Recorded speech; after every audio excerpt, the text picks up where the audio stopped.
Hi everyone, I'm Matthieu Vachon, I'm CTO at StreamingFast, and today I'm going to present you our Firehose indexer stack, especially in relation with Ethereum clients and how we leverage the get live tracing feature to implement it.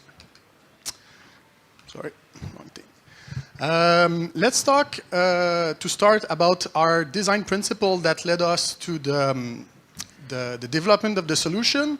So the first very important thing that was in our mind when we started to develop the Firehose indexer was it to be streaming first. We think that having the data as fast as possible is the most important thing people need when they consume data, and versus, for example, a polling system based on the existing RPC methodology. Second thing that we wanted to bake in our system was to have a very deep tracing implementation of the data. Of course, we wanted the normal transaction calls, but we most importantly wanted to actually record all the state changes that happen as the node executes a transaction. So the balance change, the storage change, the non-change, and stuff like that. We think that those state changes are kind of underused right now because they are not broadly available for people to use. So we wanted to have that in our indexer. And the last thing that was really important for us was that the Firehose indexer needed to be blockchain agnostic. So we built it in a way that it was actually possible to index any blockchain as long as the node has some instrumentation capabilities to output some data. Let's go with a quick overview of our get Firehose tracer evolution over the years. We started our first version in 2020, where we actually kind of implemented a quite hackish solution where as the node was executing transaction, we simply emitted a bunch of printlns at the different places where state changes was happening, as well as transaction start and block start and those kind of thing. It was very quick and dirty, but it worked pretty well for a while. But over the next 2 years after that, we actually started to kind of productionize our tracer and started to implement an interface for the tracing hooks at different places, because we started to need to maintain more forks like BSC, Polygon, and most of the EVM compatible chain that are using GET as their execution client. Finally, in 2024, we actually started to pair with the GET team and Sina in particular to bring most of the live tracing feature that is known today in GET. Namely, we added with Sina a first version of block tracing. So when the blockchain actually executes the transaction and synchronize with the network to actually be able to live trace what's happening. And we also added the missing state hooks that we required for balance, storage, and non-changes, and all those state changes that was happening. Last year in 2025, we actually start to be, all our system in production are actually leveraging the get live tracing feature for all the network that we support, which means Polygon, Arbitrum, Optimism, say Cosmos, those that are Cosmos EVM based that use GET, and we are running with the GET live tracing node nowadays. Let me explain you quickly what the Firehose indexer protocol looks like. It's a very simple protocol that is composed of two main things. First, it's text-based, and it uses Protobuf data to exchange the information from the node to another reader part that I'm going to explain after. As you can see, the text-based protocol that we are using is simply composed of two messages. The first one being an initialization message that simply kind of make the exchange with the reader about what version is going to be read later.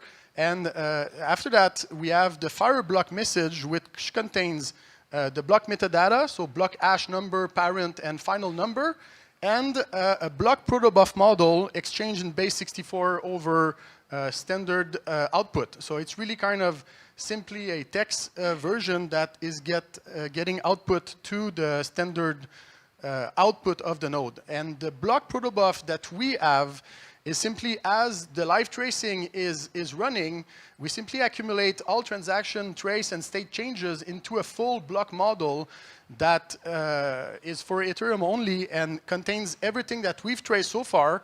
And at the end, it's emitted, as we can see, from a single message that is going to be later read by some other system. This other systems is what we could call the Firehose indexing stack, and it's composed of 4 major components, all working together. The first component, we call it the reader part, and this responsibility is simply to spin up a GET process and hook into its standard output to read what we just saw earlier about the protocol. And this reader node is going to be feed the next component in line, which is what we call internally the merger. And the merger responsibility is to transform what it read into a flat files storage system. So we merge 100 blocks together into a simple file-based format, binary this time, containing simply a bunch of Protobuf blocks all together in a sequence. And this enables the persistence of the data, like a bit like ERA files that exist on Ethereum today. And this can then be saved to disk or sent to a cloud storage provider, what we use in our production system. After that, the next component that is really important is the live source that we call the relayer internally. And this live source component is responsible of receiving the live data extracted from the node and to forward it to the other component that needs this liveness. And this is actually joined with the historical blocks in some ways to create a unified stream of data from Genesis to EthBlock. The last two components are what we could call the consumer product, which are Firehose and Substreams. Firehose is a simple gRPC server that will simply send you the Protobuf block that we created, and you will receive the full block with all the information. So no need to do another RPC call. You get the fully traced block with everything in it, all the transaction that has been executed, all the state changes with the pre and the post data directly in there. And finally, Substreams, it's a, let's say, a transformation engine with fully parallel execution built in. So we chunkified the chain into segment of 1,000 blocks, which are then executed. You send, in fact, a WASM binary to us, and we execute it for you in parallel over all the chain with different workers depending on what you provided as workers. So we can work, for example, 1,000 worker, which would mean around 100,000 blocks at a time. What you get from the stack of indexing, first you get a gRPC stream with the fully traced data. This is a unified stream, fully sequential, that you will receive blocks one after the other with the fully traced data. The second thing that you get from there, it's a fork-aware stream of information. Since the node is sending the block as its trace, we actually kind of created a component that we call the forkDB, which is responsible of tracking which block is the canonical one for the chain at end, and we can also record which block has been just undo by the new block, and we send that over to the gRPC so that the customer can actually act on the fork signal and do whatever it needs to undo what just happened, depending on his own data pipeline. And finally, one of the last very great feature that you get with that system, you get a cursoring system. So for each block that we send you, we also send you a cursor that uniquely identifies the block that you just received. What it gives you is that as soon as you disconnect and you reconnect, you simply send the last cursor that you process, and we will resume the stream exactly where you left off. This makes sure that you will never miss any data, because since you have a cursor, we can simply send you the data that you left your work in. And to finish, let's talk a little bit about what we are working on right now. So we are working on having flash blocks fully traced with the Get live tracing. So we have a flash block prototype in Get that is able to live trace using the live tracing system of Get, the flash block, and emit it back in the gRPC stream directly. So we are aiming to ship that in Q1 2026, and hopefully we'll be able to upstream some of the work that we did into Get or optimizing Get directly. Another thing that we're working on right now is Besu instrumentation.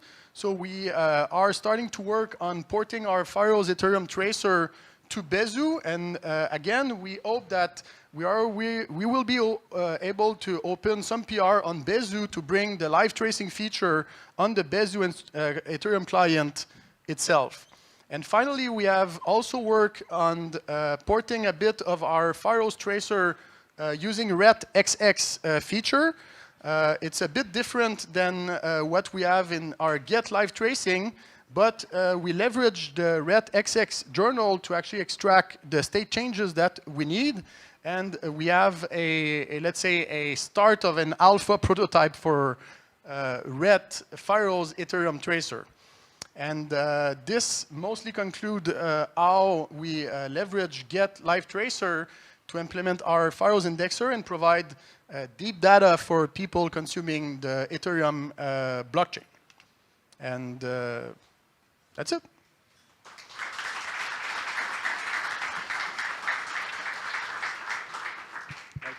Thank you, Matthieu, for just an excellent presentation there.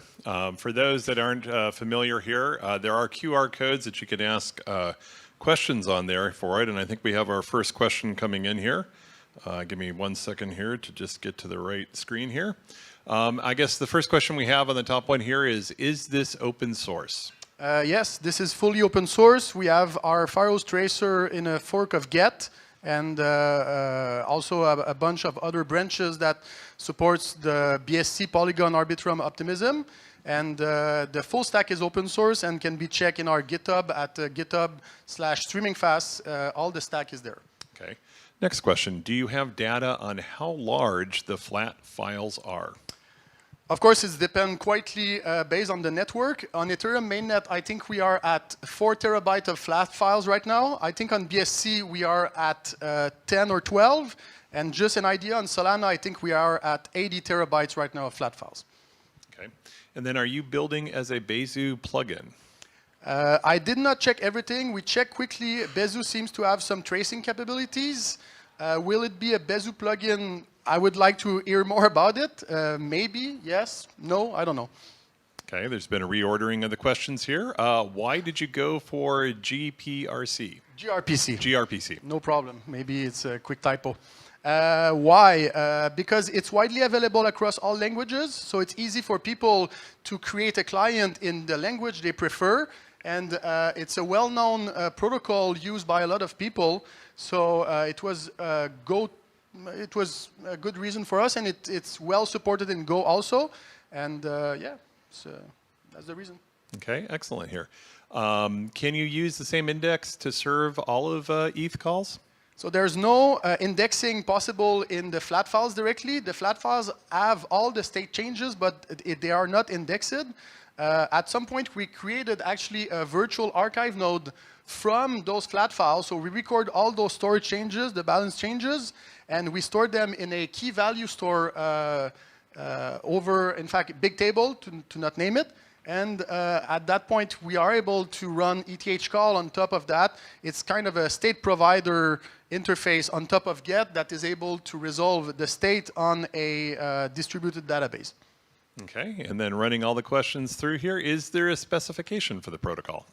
I would say the specification of, it depends of which part. If we talk about the Firehose indexer protocol, you just saw the spec. No details what more than that, but there was a few fields, but that was the spec, those 2 messages. And for the actual Protobuf model, it depends on the chain, of course, but those Protobuf models are open source, so they are the spec of our block model for the different chains that we support. All right, well, thank you. Please, another round of applause from the show.